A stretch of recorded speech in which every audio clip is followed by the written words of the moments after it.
Welcome tonight to the Monash Law Chambers this evening. I'm Sarah Joseph. I'm the Director of the Castan Centre. Before we begin, I would like to acknowledge the traditional owners of the land on which we meet today, the peoples of the Kulin Nation. We're very proud tonight to be hosting this event with the Human Rights Law Centre, represented tonight by Ben Schockman. Please don't wave to me, wave to them. And as is usual, the Castan Centre will be live tweeting at this event. I actually hope that's okay. We haven't actually asked your permission for this. If you're interested, the login details are on the wall, and the hashtag tonight is #BizAndRights. It gives me extreme pleasure to welcome our speaker tonight, a very good friend, Professor Olivier DeSchutter, who was the UN Special Rapporteur on the Right to Food from 2008 to 2014. And he's now a member of the UN Committee on Economic, Social and Cultural Rights. He is also a professor at the Catholic University of Louvain and at the College of Europe. He is also a member of the Global Law School faculty at New York University and a visiting professor at Columbia University. And so would you please would you please join me in welcoming Professor Olivier DeSchutter, who will talk tonight on Towards a Business and Human Rights Treaty. Thank you. Okay, so it is indeed a great pleasure to welcome Sarah Joseph and to thank her again for having presented at the University of Louvain the relationship between Tintin and human rights for a group of students who are absolutely fascinated about this approach. I'm sorry I will not be as entertaining this evening. The topic is less easy to present in that way, but it was an extraordinarily interesting presentation that Sarah Joseph made. I'm also delighted to be back here. I was here, I think it was 2 years ago. Maybe 3? It was 3, okay. When I was indeed still Special Rapporteur on the right to food and where I discussed global hunger. This evening we discuss a very topical subject, which is the discussion that is going to be launched in July, just in a couple of weeks, at the Human Rights Council in Geneva on a new legal instrument on business and human rights. And my task is relatively easy because it is circumscribed by the resolution that was adopted by the Human Rights Council. You still see the changes made on the last version before it was public. The resolution adopted exactly a year ago, by the Human Rights Council based on a proposal by Ecuador and South Africa. Ecuador and South Africa, joined by other states, including Bolivia, Venezuela in particular, proposed the elaboration of an international legally binding instrument on transnational corporations and other business enterprises with respect to human rights. It was a very divisive debate that led to this resolution being adopted. And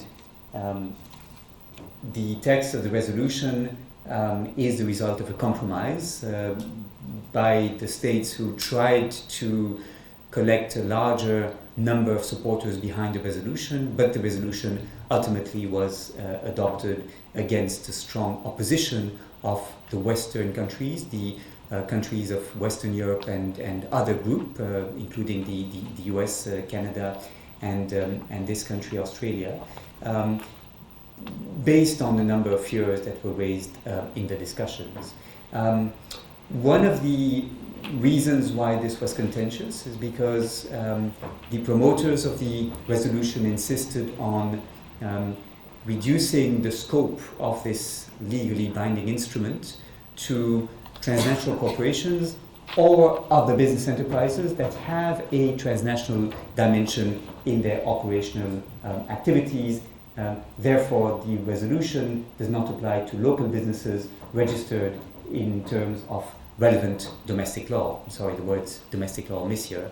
And that was seen by the Western countries as essentially dictated by considerations from the 1970s, when the world community was discussing the new international economic order, and when taming the new leviathans, to borrow from the beautiful title of an article of Sarah Joseph, were feared in the developing world because of the ability that these transnational corporations have to capture resources and to create relationships of dependence.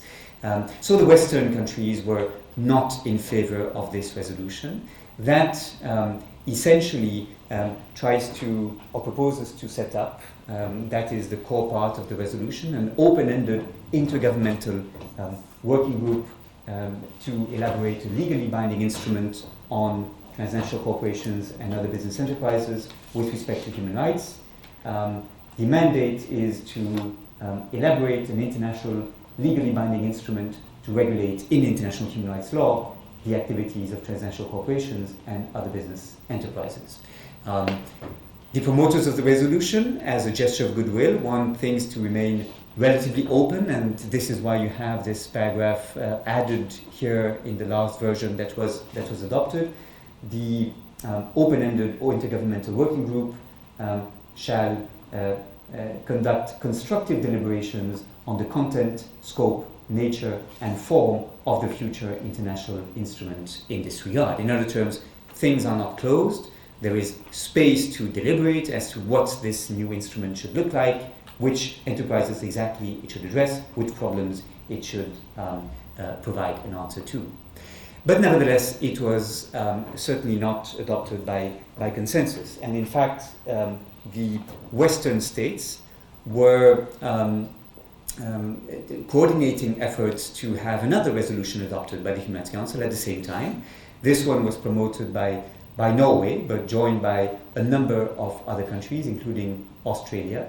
And the resolution, Human Rights and Transnational Corporations and Other Business Enterprises, essentially builds on the existing acquis of the Human Rights Council in this area, lengthens the mandate of the working group on transnational corporations and human rights for a further 3 years, and proposes to simply strengthen the existing processes that were launched since June 2011, when the guiding principles on business and human rights were initially endorsed by consensus by the Human Rights Council. This so-called Norwegian Resolution does recognize that things are not perfect. It, for example, insists on the need to implement effectively the guiding principles.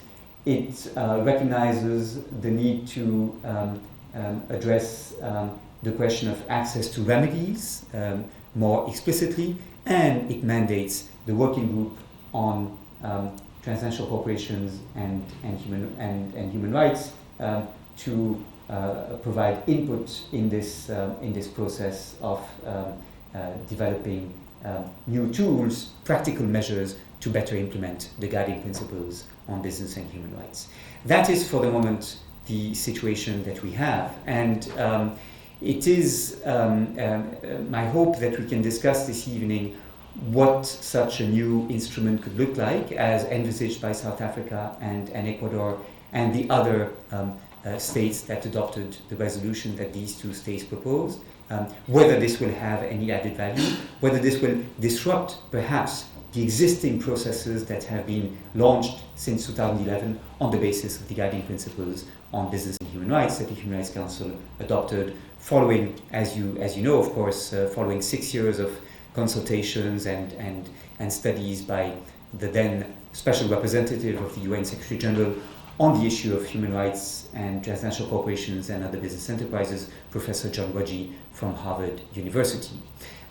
So that is the situation, and the situation that the Human Rights Council shall have to discuss is influenced by new developments that have taken place since the adoption of the guiding principles on business and human rights in 2011. For example, the very dramatic crumbling of this building in Dhaka, in Bangladesh, the Rana Plaza, which was employing hundreds of people working in the garment industry for Western firms, and working in conditions in which the safety of the buildings, of course, was not secure, despite a range of precautionary measures that should have been taken by the companies buying the textile from these workers. So this was a very dramatic event that took place a bit more than 2 years ago now, and that highlighted how we consumers in the affluent West depend on poorly paid labor in developing countries, working under sometimes conditions that are not safe or healthy, and our companies based in the West not willing to take responsibility for this kind of event. In fact, there was an agreement found following this disaster of the Rana Plaza, but the companies are proving very reluctant to pay in this fund that is meant to compensate for victims. A second important episode to keep in mind that explains to some extent the mindset of countries, particularly such as Ecuador, is this ongoing Texaco Chevron case. Texaco, bought by Chevron in 2001, has been polluting massively lands and water in Peru and Ecuador. And the victims of this massive pollution sought a remedy using the Alien Tort Claims Act before the US federal courts in the case of Winda versus Texaco. The case, however, was dismissed on forum non-convenience grounds, the US courts considering that, in fact, the courts in Ecuador provided a more appropriate forum to deal with this claim of the victims. The case made progress before the Ecuadorian courts until the highest jurisdiction was reached, but then the judgment adopted or decided by that jurisdiction is now very difficult to implement because the US courts resist the execution of the judgment. This case is important, and I shall refer to it later in my remarks, because it shows why one key obstacle to granting justice to victims of transnational torts has to do with the failure of states to cooperate in providing justice, a failure to provide adequate legal assistance. A third important case that also has been very much at the forefront of the discussions and in the mind of the negotiators is this ongoing violation of a number of rights, including the right to health, the right to food, the right to housing, and indeed civil rights such as the right to peaceful assembly in the context of the exportation of oil in the Niger Delta in Nigeria. As you know, many Western oil companies exploit oil in that region, populated by the Ogoni people. And this has led not only to massive environmental pollution, but also to protests that have been repressed with great violence by the Nigerian police forces, sometimes with the active complicity of the companies present there. And there again, there have been cases filed before the US courts. The case of Kyobel against Royal Dutch Petroleum is the best known of those, but also before the Dutch courts, for example, by victims of this repression and of this environmental pollution. Now, the situation in the Human Rights Council is that we have these two resolutions that coexist. There is some overlap between them, particularly a concern expressed by both that access to justice for victims in transnational corporate harm situations is inadequate and should be improved. But essentially, these are two lines of discussion that are separate and competing with one another. So the question is, what can result from the current situation? Which are the options that are politically realistic and legally feasible, and which are the ones that have the most added value to the victims? What I would like to propose is that since South Africa and Ecuador seem to have no idea as to what exactly such a legally binding instrument should look like, which is probably a concern for many states uncertain whether or not they want to join in that discussion. But on the other hand, which may be preferable than the states having a very clear agenda, a predefined set of objectives that they insist on imposing on others, the best service we can render to the process is to explore the different scenarios that could result from the current discussion. And I would like to suggest that there are four scenarios that are worth exploring and that each have certain advantages and disadvantages. The first scenario is to negotiate an instrument that would clarify the content of the state's duty to protect human rights against the activities of transnational corporations. International human rights law is, of course, extremely well developed, fleshed out on the content of the obligation to protect human rights. The obligation to protect is an obligation that states have to intervene to control private actors, including corporations, to ensure that they will not commit human rights violations by their conduct. If you wish, what the state is prohibited from doing directly, it cannot do indirectly by tolerating such conduct from private actors. But in many respects, the duty to protect remains ill-defined as regards these situations that we have in mind when we speak of the Texaco Chevron case, when we speak of the exploitation of oil in the Ogoni land, or when we speak of the Rana Plaza situation. There are three domains in which progress could be made and in which the duty to protect could be clarified in its implications. First, there still are doubts as to whether the duty to protect extends beyond the state's national territory to force states to also protect human rights outside the national territory when they are in a position under international law to regulate private actors operating outside the national territory. To be very concrete, does the Netherlands have a duty to control the Royal Dutch to ensure that the Royal Dutch respects the human rights of the population in Nigeria when the Royal Dutch is active investing there, either directly or by establishing a subsidiary or even by buying its oil supplies from a company operating in the region.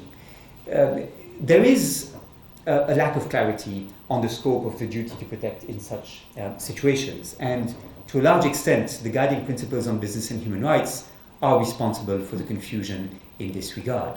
The guiding principles tell us in Principle 2 that states should set out clearly the expectation that all business enterprises domiciled in their territory and or jurisdiction respect human rights throughout their operations, which would imply also when these businesses operate outside the national territory. But first of all, setting out clearly an expectation is not regulating the conduct by using strong binding regulations. And secondly, the guiding principles include a commentary that are quite explicit as to the lack of any obligation of states to extend their duty to protect outside the national territory. The commentaries say, at present, states are not generally required under international human rights law to regulate the extraterritorial activities of businesses domiciled in their territory and or jurisdiction, nor are they prohibited from doing so, however, provided there is a recognized jurisdictional basis. But so, based on the guiding principles, states still can argue that it is not a duty under international law for them to control the companies over which they could exercise influence by exercising this tool called extraterritorial jurisdiction to impose duties on these companies. Now, it of course strikes me, and it strikes all of you who are specialists in international human rights law, that this statement of the guiding principles is actually a step backwards in comparison to the existing case law jurisprudence emanating from human rights treaty bodies. The Committee on Economic, Social and Cultural Rights has been saying since many years that states have a duty to control the private actors over which they can exercise influence, wherever these private actors operate.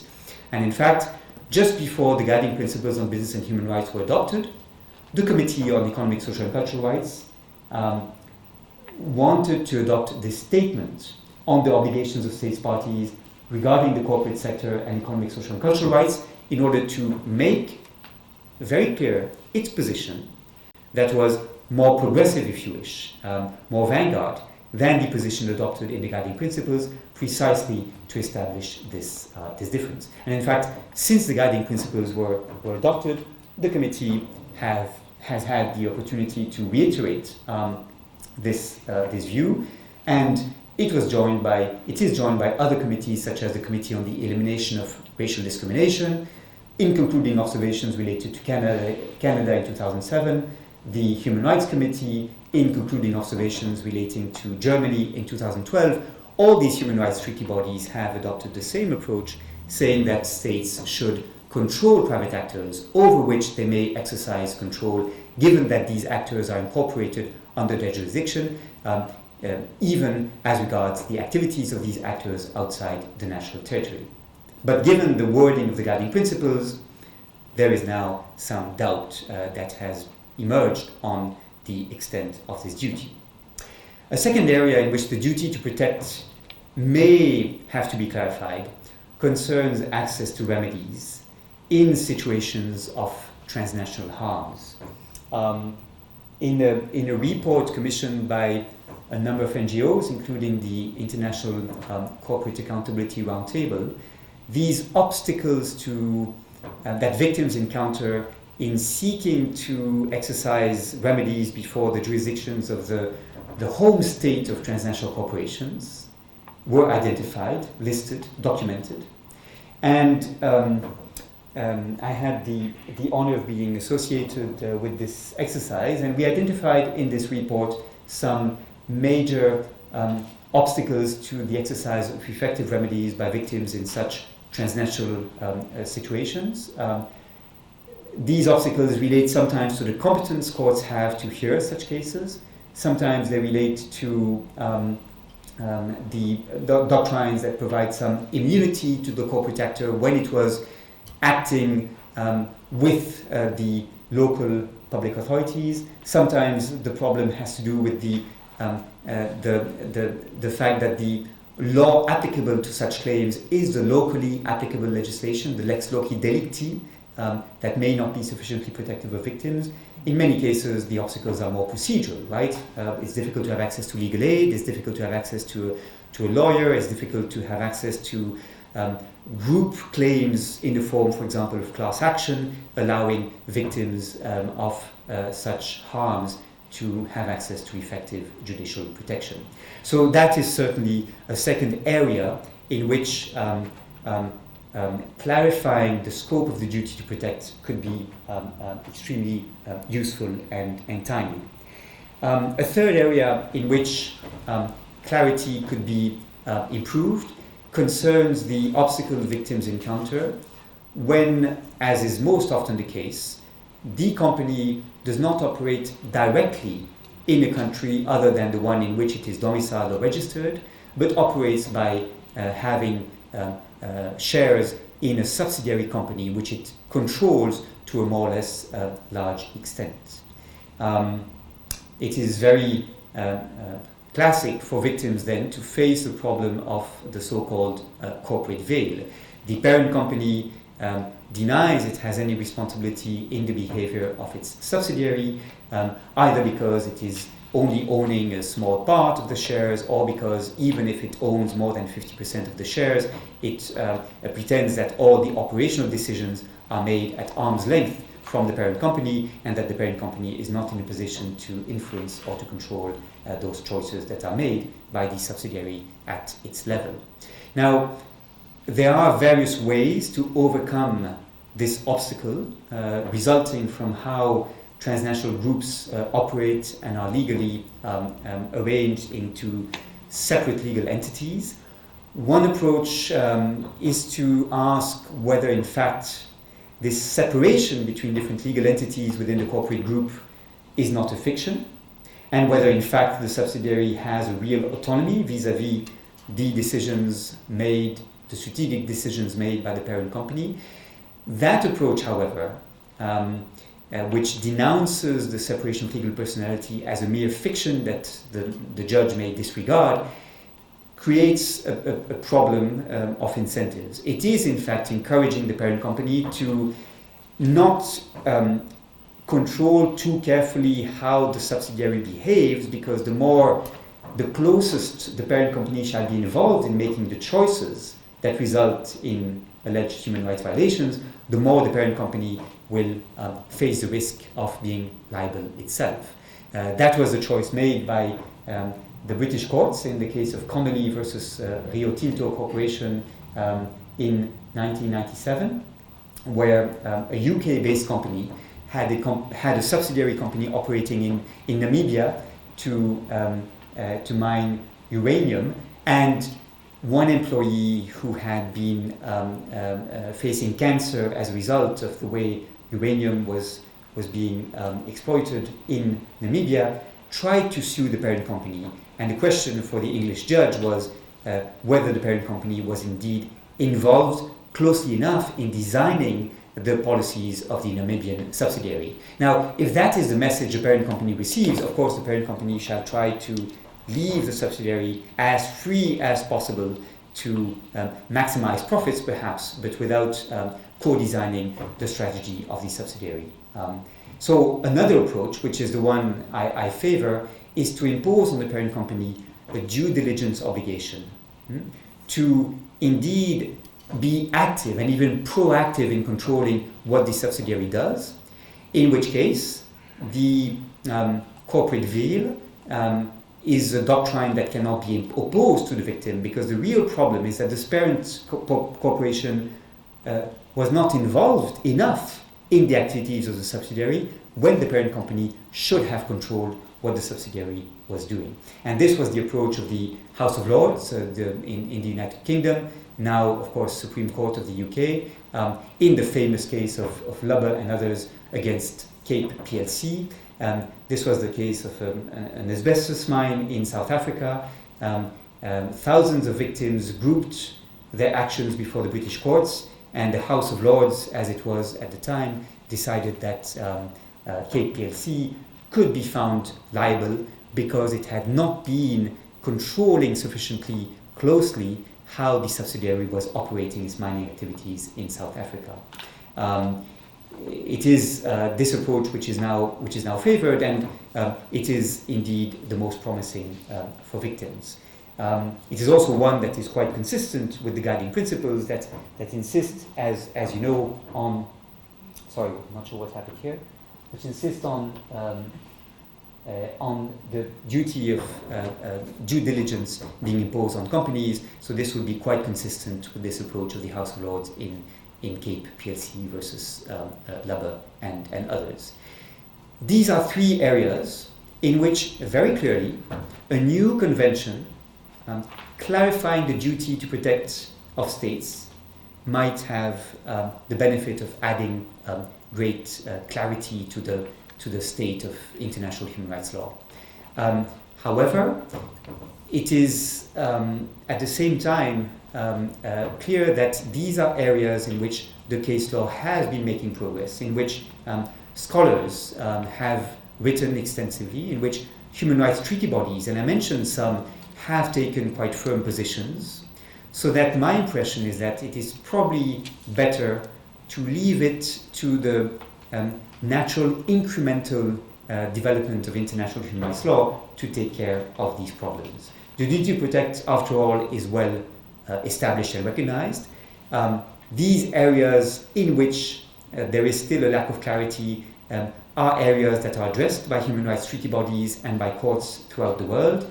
We have initiatives by the doctrine, such as the Maastricht Principles on the extraterritorial obligations of states in the area of economic, social, and cultural rights, that try to promote the idea of extraterritorial human rights obligations. And my impression is that negotiating a treaty may actually represent a step backwards, with the most progressive states being in a minority position in these discussions, when many states will try to protect themselves from being imposed too far-reaching obligations. So I'm not certain that this first scenario is the most interesting one and the one that presents the highest added value. So there is a second scenario, and the second scenario is to launch a discussion on what we may call a framework convention on business and human rights. Now,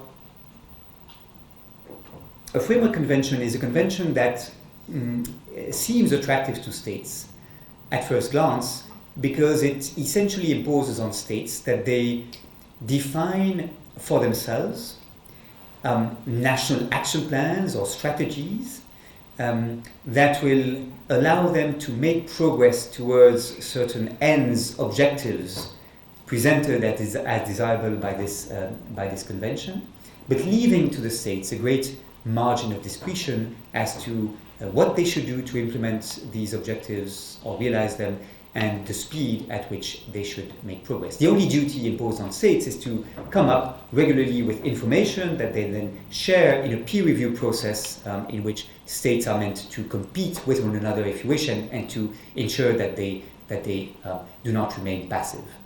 One example is the Framework Convention on Tobacco Control of the World Health Organization, setting out some broad objectives, but leaving it to the states to define how these objectives shall be implemented, and organizing a peer review process to encourage states to move fast enough. Now, that scenario seems quite politically feasible at first glance, in part because since the guiding principles on business and human rights were adopted, there has been an attempt to encourage states to adopt national action plans on business and human rights. Many states have done so, and the Working Group on Business and Human Rights, established in 2011 to follow up on the guiding principles on business and human rights, has been encouraging states to do so. We have model national action plans on business and human rights proposed by the International Corporate Accountability Roundtable, by the Danish Institute for Human Rights, for example, and it is a process that is now being developed. I believe about a dozen states have now presented a national action plan, but many others have such an action plan in preparation, and it is something that could be made into a legal obligation for the states agreeing to join this Framework Convention on Business and Human Rights. However, there again, the added value seems to me quite minimal, given that today we have a potentially universal movement towards the adoption of such national action plans that is being developed on the basis of the guiding principles. The Working Group on Business and Human Rights can speak to all states without its ability to function being restricted to a limited number of states having ratified such a convention, and action plans are not necessarily a magic bullet anyway. Some of them are relatively weak and resemble corporate social responsibility action plans more than business and human rights action plans in any event. I would add finally that for such a framework convention to have any teeth, it would need to have a very robust follow-up mechanism in the form of an international monitoring secretariat that should receive action plans, comment upon them, rate them against one another, to organize this, if you wish, healthy competition between states. That will cost money, and governments are probably not willing to establish such a robust mechanism that should accompany such a framework convention on business and human rights. So it's a scenario that is not to be excluded, that may seem politically attractive, but it seems to me has a limited added value, and in fact may attract much fewer states than one would normally expect. So a third scenario is the one that is favored by NGOs. As you know, a large number of NGOs have grouped efforts in forming what is called a treaty alliance. I'm not sure the Human Rights Law Center is a member of this treaty alliance, but there are hundreds of NGOs now exchanging information on this process and trying to push for what they see as a huge symbolic victory, a direct obligation being imposed on companies by international law. Now, in a way, this sounds revolutionary. And it's true that international law, for the moment, is addressed almost exclusively to states, with the exception of international criminal law that is addressed directly to individuals, physical persons, natural persons, that, for example, may be prosecuted before the International Criminal Court for genocide, crimes against humanity, war crimes, and crimes of aggression. But the rule is that international law is addressed only to states. So it would be quite an achievement for a new instrument to be adopted by the Human Rights Council that would address itself directly to corporate actors.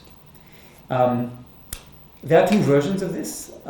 One version is to revive this project of a World Court of Human Rights.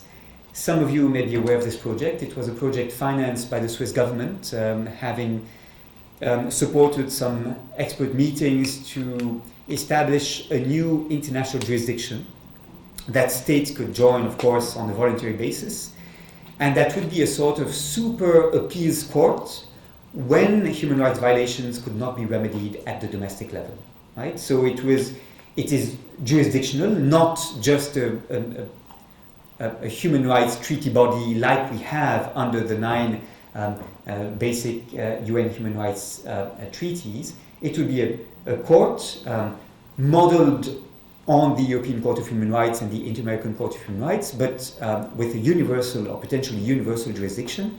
And states wishing to join that process may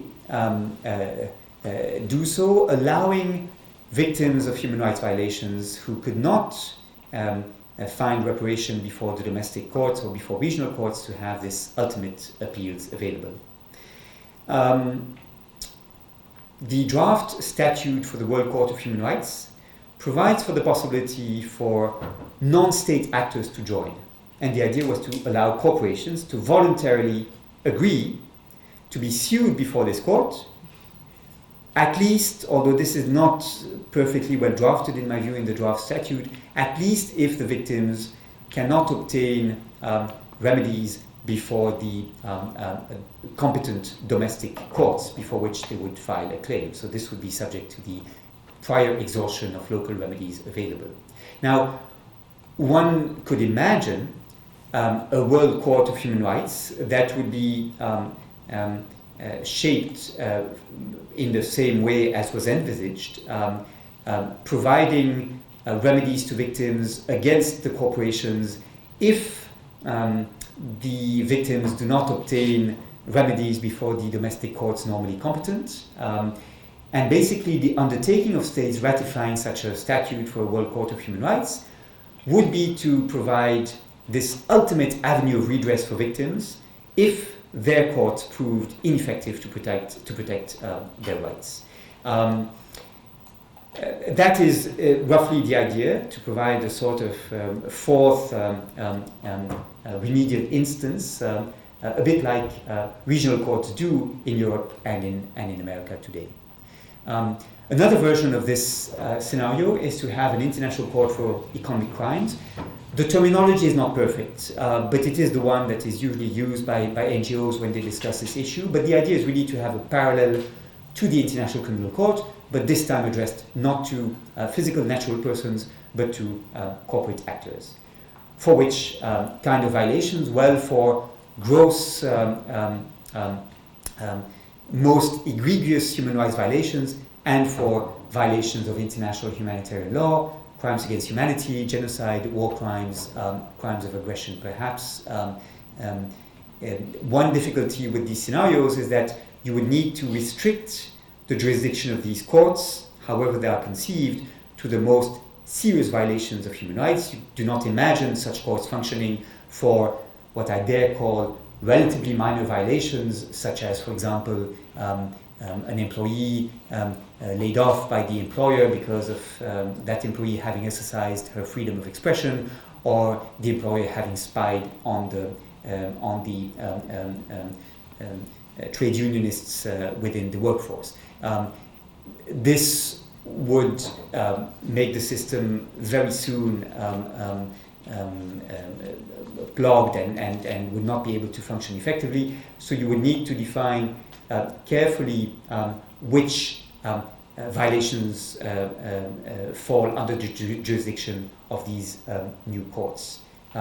That is actually very difficult to do. I was surprised in my research to discover, of course all of you knew this, but I discovered that there was no definition of what serious violations of human rights law are, despite the fact that this is a notion, sometimes called egregious or flagrant. The terminology varies, but it's a notion that is used in many contexts in international law, but there's no definition that is generally agreed upon.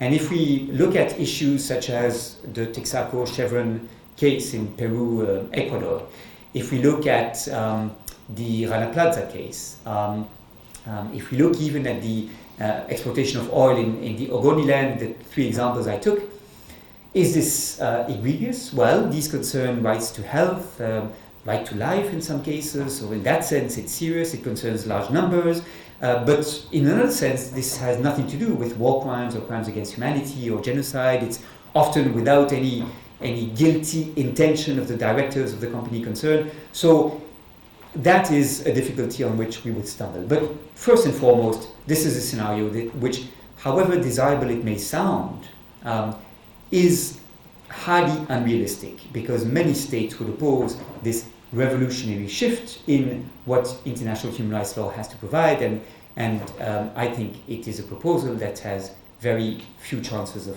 floating and of collecting a significant number of ratifications, and even support in the context of negotiations. So fourth and finally, there is the last scenario, which is a treaty on legal mutual assistance.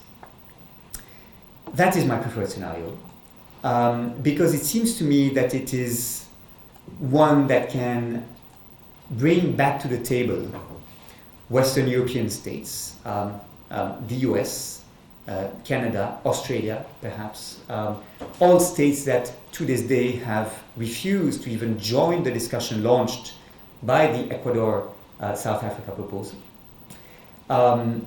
It is an idea that has, I believe, real added value, in the sense that in many cases the difficulties victims encounter in having access to remedies has to do with the fact that states do not cooperate with one another in freezing assets, in collecting information, in executing judgments delivered by courts in another state, in collecting evidence, or forcing witnesses to testify in trial in a foreign state. There are many areas in which the failure to establish a duty of legal mutual assistance, or mutual legal assistance, is the source of impunity for companies operating transnationally.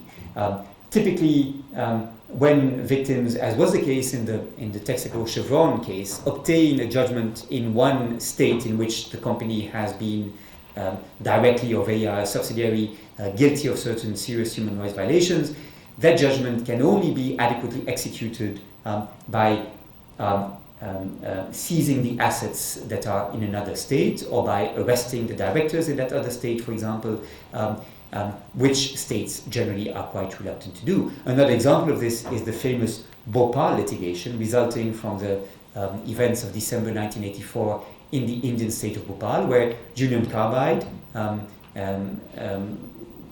as you know, is still not held responsible for this massive damage having resulted in thousands of deaths and poisonings in Bhopal, and still no justice has been delivered to victims some 30 years after the fact. Why? Well, primarily because India and the US have no mutual obligation to assist one another in these matters, as such a treaty might allow. What could such a treaty look like? We have some precedents in the area of transnational crime. I'm thinking, for example, of the United Nations Convention Against Corruption, that has a full chapter on legal mutual assistance that defines very clearly and in great detail how states should cooperate to combat corruption. We have similar initiatives in the area of trafficking of human beings, in the area of the fight against terrorism, all transnational criminal activity that requires for this activity to be effectively combated that states exchange information and support each other's efforts to discharge their duty to protect the rights of victims. This, therefore, seems to me a quite promising route. One advantage of this route is also that this debate, that is for the moment an area of contention concerning the scope of the treaty proposed by Ecuador and South Africa, would be solved, this issue, simply by defining the object of the treaty on legal mutual assistance. Once you say that the treaty imposes obligations on states to cooperate with one another to put an end to the impunity of corporate actors, you don't need to say that the treaty applies only to transnational corporations or only to enterprises that have a transnational activity. That follows from the very fact that the treaty has no other objective than to facilitate access to justice for victims in cases where the difficulties they face result from the transnational nature of the activity of the defendant in the claim that they filed before domestic courts. So, in other terms, per definition, by the very fact that the treaty has this as its object, you would not address the local grocery store, which is the fear that developing countries joining with Ecuador and South Africa have, and the reason why they want to limit the scope of the treaty to transnational corporations. They still imagine that these transnational corporations are only, US, Australian, or Canadian corporations, when in fact we now know that many transnational corporations are Chinese, Indian, Brazilian, increasingly. So it's a bizarre attitude that they have, in my view, but that is nevertheless the reason why they made this choice. So these are the scenarios on the table. I should say, actually, that the table is quite empty of any proposals. For the moment, no government has presented any of these scenarios for discussion. Some governments fear to even enter the discussion. That is the case for the Western countries. Others insist on a legally binding instrument having to be discussed, but have no idea as to what such an instrument should resemble. And my sense is that if NGOs act swiftly now to agree amongst themselves on the most desirable scenario that also should be sufficiently politically realistic to survive the test of the first week of discussions, it is now that action should be taken, and it could have a tremendous or render a tremendous service to this negotiation that is being launched. So these are my proposals, and I look forward to your reactions and discussions.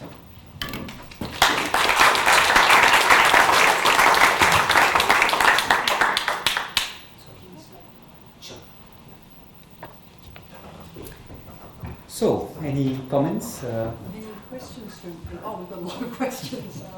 Okay, we might have to just go some start. Thank you, Professor. I suppose my question is perhaps just a clarification. Scenario 4, and I think also scenario 1, depends, doesn't it, on having an actionable wrong in some domestic jurisdiction and successfully prosecuting that. Yes, although the term prosecution is probably a slip of tongue, because it doesn't necessarily have to be criminal procedures. I mean prosecuting. Right. No. But it does require access to a forum for victims, yes. And a domestic wrong that you pursue somewhere. Yes, but so the premise, and so your question is extremely welcome and I think important. the premise is that states have a duty to protect human rights under their jurisdiction, which implies a duty to empower their courts to hear such claims.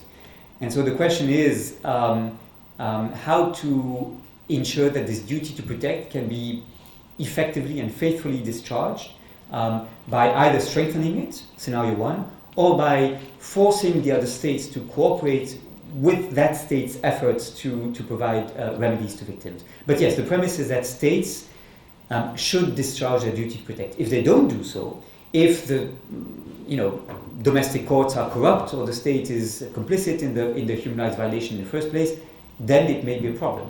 But that problem is one that already exists, if you wish, because the obligation is there in theory. The problem is a lack of effective implementation. I suppose my concern is if you're operating in a jurisdiction where the particular human rights violation doesn't constitute a wrong. I mean, the examples you gave for scenario one were classic torture sanctions. But in some jurisdictions, of course, many human rights violations aren't wrongs, then you're effectively denied access. Yes, but then the state, I would argue, is violating its own human rights obligations.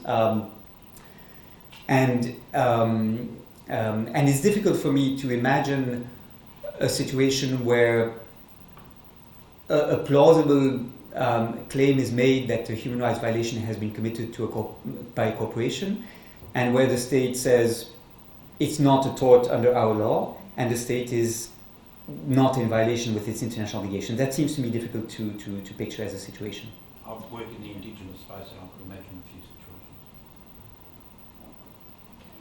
situations.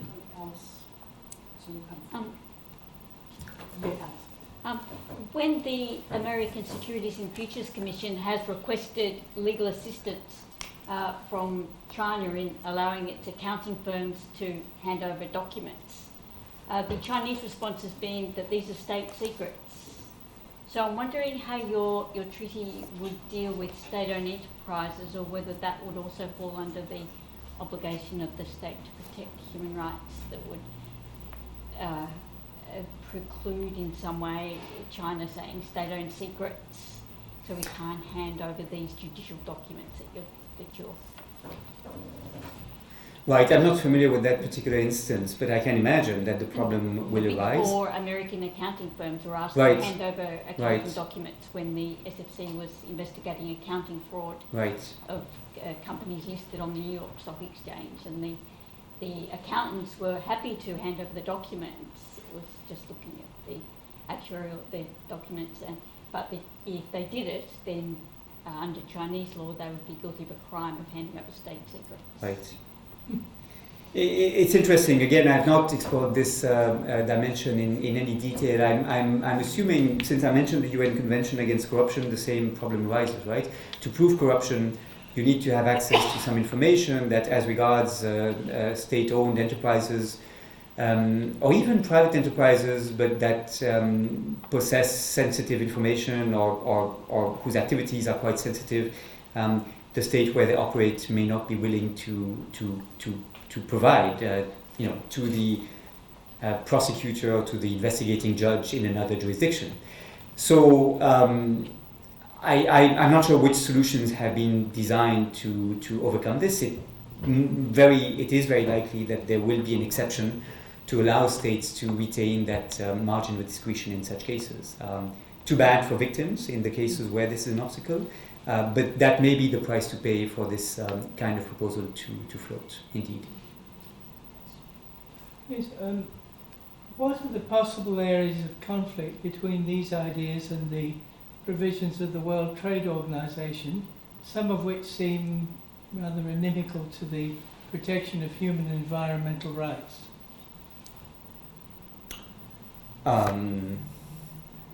Well, I'm not a fan of the World Trade Organization. I think their software is very much outdated. The way they view, how human progress should be achieved and by which means.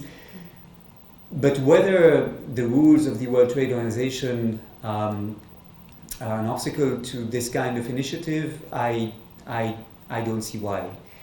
I think the World Trade Organization is particularly pernicious, not by its rules, that, by the way, Sarah Joseph has studied at great length in a book on the WTO and human rights, asking exactly this question.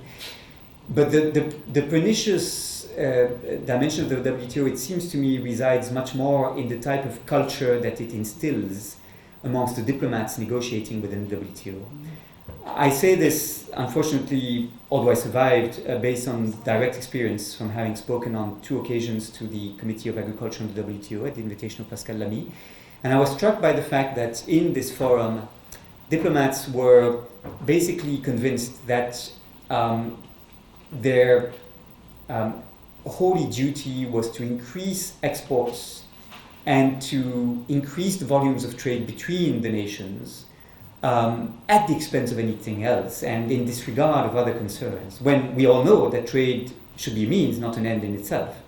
And that is the culture of what it is to be a successful nation, what it is to be an advanced nation, that is instilled also to diplomats of poorer, less developed countries that would not benefit immediately from opening themselves up to international trade, as richer, developed, diversified economies can afford to do. So for me, that may be a problem, that the free rein given to corporations is seen as a source of economic progress, but not precise rules that would impede a stronger regulation of companies. The only thing that can be said is that there is, under the WTO agreements, one agreement that concerns investment measures, the TRIMS agreement, Trade-Related Investment Measures Agreement, that does prohibit certain obligations from being imposed on investors when this would create an obstacle to investment that is essentially disproportionate because not corresponding to the pursuit of general welfare in the state in which they invest. But frankly, it has much less teeth, much less strength than a large number of bilateral and multilateral investment treaties beyond the TRIMS agreement. So I don't think the WTO here is a major culprit. But Sarah, you want to correct me on this? No. No? No, I was just encouraging a particular question. But did you? Yes. My question expands on the question asked by my learned colleague behind me. The scenario here was quite specific. The question was quite specific. Mine is a little more general, but on the same theme. Where you have the transnational corporation in business with the state itself, either because the state conducts its own business, or such as, for instance, Chinese companies, essentially state companies, or, for instance, states in Africa that contract with TNCs to exploit national resources. How do these scenarios cover that situation, bearing in mind that you're dealing with states that are not, shall I say, model states in terms of respecting human rights? So these scenarios seem to be predicated upon an understanding of the world where we are dealing with states that are model citizens or model states in terms of respecting human rights.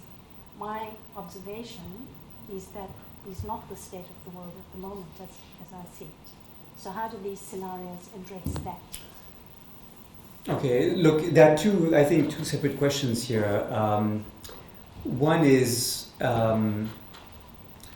when may a company be said to be complicit in a human rights violation when the main culprits are the public authorities, the police, or the state apparatus? And there is an ongoing discussion on this question in legal doctrine. We generally distinguish 4 levels of complicity. The most serious level is where there's a joint venture between the private company and the state administration, the government. You may also have situations where the company aids and abets the violation so that it's entangled by its activities in what the state is doing. For example, when, as was allegedly the case, the Royal Dutch lent helicopters to the Nigerian security forces to repress the Ogoniland protests, or the Ogonis protests in Nigeria. The third level is when the company benefits from the violations that the state commits. When Total, the French company, the French oil company in Burma, Myanmar, benefited from forced labor imposed on villagers when the pipeline was built linking the coast of Burma to Thailand. That was the issue, right? It was benefiting from human rights violations committed by the state organs. And finally, the fourth and most minor level of complicity, if I dare say, is where the company is present and does not say anything, does not use its influence to try to improve the behavior of the state. So that is one discussion. The other question you raise in your question is states that cannot be trusted to uphold human rights. That is not a new issue. A treaty on business and human rights would not change that problem of the inability of international human rights law to impose itself on states because of a lack of sufficient sanctions, some would say, accompanying human rights violations, in comparison, for example, to trade agreements. Others would say, well, it's not a question of sanctions being ineffective, it's a question of the state not caring about its reputation, so co-opt that state into the community of nations and ensure that it feels part of the family of nations and it will behave much better. These are discussions we can have as political scientists, if you wish. It's not a legal discussion in the sense that the legal obligation to abstain from human rights violations is well established, right? So it goes back to the first question that was asked, which is what to do with states that are delinquent. This discussion is unrelated to that. It is not a magic bullet to improve the effectiveness of international human rights law. That is not generally very effective, except when you use the tools of diplomacy in combination with the legal tools that, in my view, are quite insufficient in this area.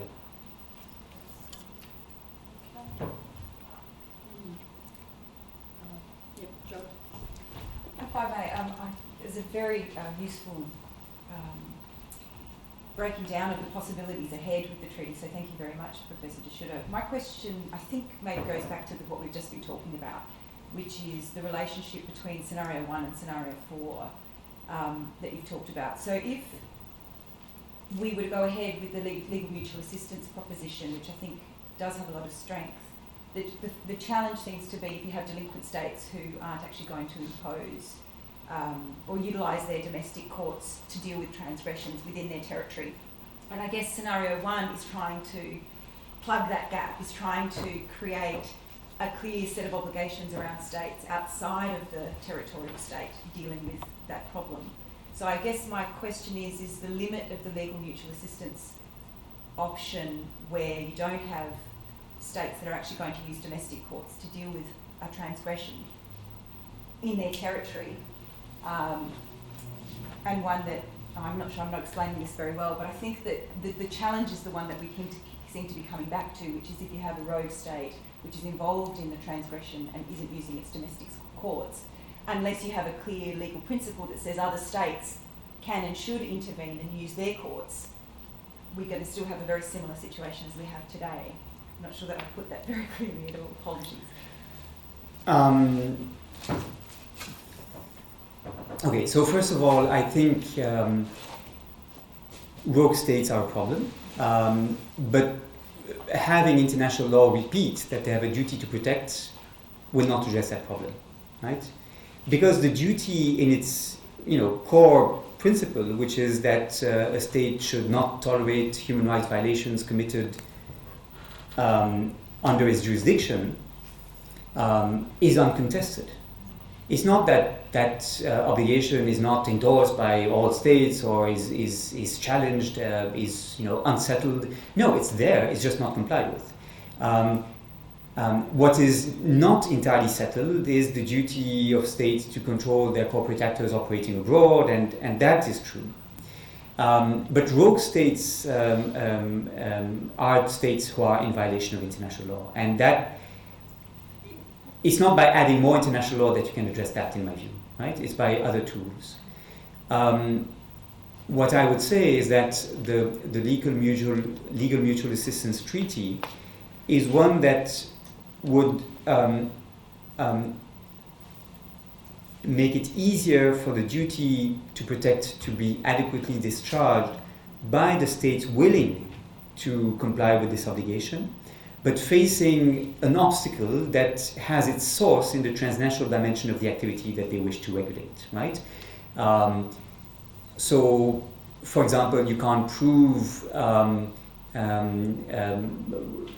that some decision was made in the headquarters of the company because the evidence cannot be collected in the state where the claim is filed, and so you need the other state to collect that evidence, right?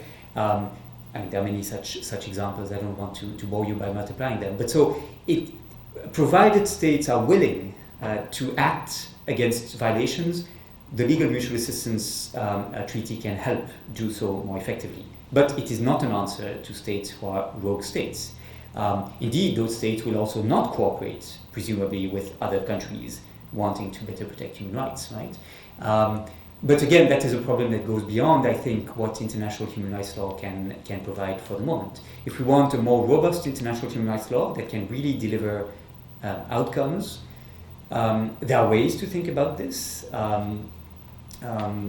My own conviction is that we need to link human rights violations to trade agreements in order to make access to markets conditional upon states complying with environmental, labor standards, human rights norms. That's a personal position, and it is not really something that is central to the discussion here. It's rather peripheral, not unimportant, but peripheral to this discussion. I have two more questions and then that's it. So I was getting a look. Is that working? Wait. I was getting a look from Sarah to ask the question. Do you think there is something that can be learned from other areas of international treaty law, so bilateral investment treaties as an example, where they are treaties between two states, but foreign investors and transnational corporations can take a very active role and can, on the flip side of this, often receive significant compensation claims as a subject in international law. Do you think that there's something that can be learned around the effectiveness of those treaties and the ability of corporations to be actors in international law and have stronger enforcement when we look at a treaty of human rights law? Is there something that can be learned from the effectiveness of enforcement and the ability to share information for corporations to be actors in international law that can be translated across to a treaty for human rights law?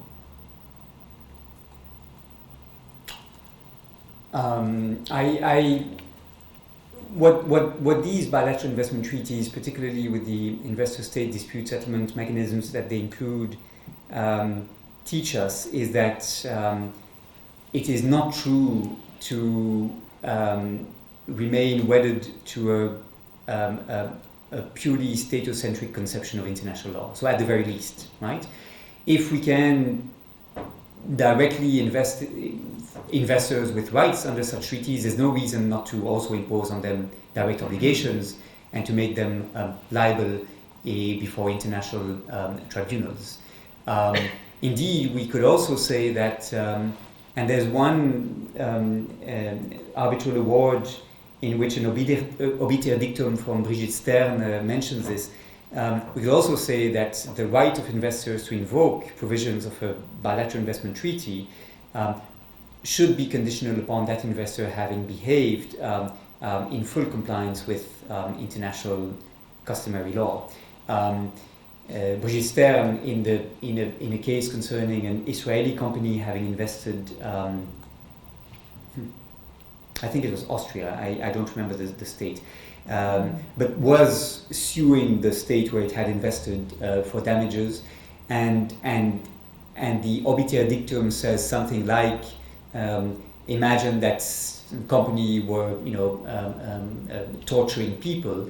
Obviously, it would not be acceptable to provide damages for having restricted that company's right to torture, right? So there is the beginning there of a sort of clean hands doctrine in investment law that I think is interesting. Unfortunately, I have not studied in enough detail the jurisprudence we can have access to in this area to be more definite in my conclusion. But my sense is it's moving in this direction. Now, of course, I'm evading here your question because I don't have a good answer to your question as to what can be learned from this. These investor-state dispute settlement procedures are attractive to companies simply because it's a world that they feel comfortable with, right? It's outside the limelight, it's relatively fast, it is confidential. In other terms, the sentences awarded are not public unless the two parties agree. So they feel relatively protected. And they push for these mechanisms because they do not trust state courts, right? So maybe the lesson is, I'm not making this conclusion, I'm not drawing this conclusion, but some might draw the conclusion that if you want companies to abide by judicial procedures and cooperate effectively, you need to provide them a forum in which they feel comfortable, in which they feel treated appropriately without prejudice, if you wish, and specialized arbitral tribunals might be the best way to achieve this. I don't think this is true. I think it would be extremely problematic, in fact, to create special courts for corporate-led human rights violations that would be derogating from normal state courts. But some might be tempted to draw that conclusion. I don't think it would be a legitimate conclusion to be drawn. In fact, I think the dispute settlement mechanisms as they have been established should be reformed. The key challenge is, of course, to ensure that state courts work better, more efficiently, and without there being any corruption or distortion of justice. But it's not by multiplying special procedures that this will succeed. Okay, we might actually bring it to a close now. So I might invite Ben from the Human Rights Law Centre to close the session. Thanks very much, Sarah, and good evening, everyone. My name is Ben Schutter from the Human Rights Law Centre. It's a pity that we've run out of time. I had a fifth scenario that I wanted to put to you, Professor, which was if we have transnational corporations that operate in multiple jurisdictions, whether we couldn't just cancel their citizenship as a way to get around some of these issues, but we can discuss that later on. Sadly, that is all that we've got time for tonight. I have 2 announcements to make and 3 thank yous, which I'll do very, very quickly. The first announcement is that the Castan Centre, as I'm sure many of you know, have their annual conference coming up on the 24th of July, my apologies. All the details are on the Castan Centre website, which you can find here, so if you haven't already signed up, please do so. I think it genuinely is one of the highlights of the conference events of the year, so please do get along. In a similar vein, both the Human Rights Law Centre and the Castan Centre for Human Rights Law are having our end of financial year tax appeals at the moment. We're both poor NGOs who rely on the generosity of individuals to support our work, so free events like tonight, independent advocacy that we can do without government support. We really need the support of individuals like you, so whether it's a couple of dollars or significantly more, any generous donation would be happily received. If you can't work out whether you want to support the Human Rights Law Centre or the Castan Centre, Sarah, Joseph and I are going to do a rock, paper, scissors after this, so come up to witness that. And very quickly to the thank yous on a similar theme, a big thank you to the Castan Centre for generously co-hosting this event with us. We're very happy and proud of the relationship that we have with the Castan Centre. Secondly, a big thank you to all of you for coming along on this cold and wintry Melbourne evening. And finally, a thank you to our guest speaker tonight. Normally it's protocol to have a bottle of wine or maybe some naff little koala lapel that we would give to you. As I mentioned, we're both poor organisations, so what we've done instead is Australia was last reviewed before the Committee on Economic, Social and Cultural Rights back in 2009. We're due to submit our next report, so we'll be coming up again for review in the next year or two. So what I've done is, it's a little bit unusual. We thought we'd offer our thanks by helping you a bit of a hand with your review. So I've printed off a copy of the 2009 concluding observations here. The human rights situation in Australia hasn't really changed that much. If anything, it's gone backwards. So I've just taken the liberty of redating it, and I will present this to you as a token of our thanks to obviate the work that you'll have to do at that time. So in all seriousness, a big thanks to you, Professor DeSchutter. If you could join with me while I present the concluding observations in thanking Professor DeSchutter.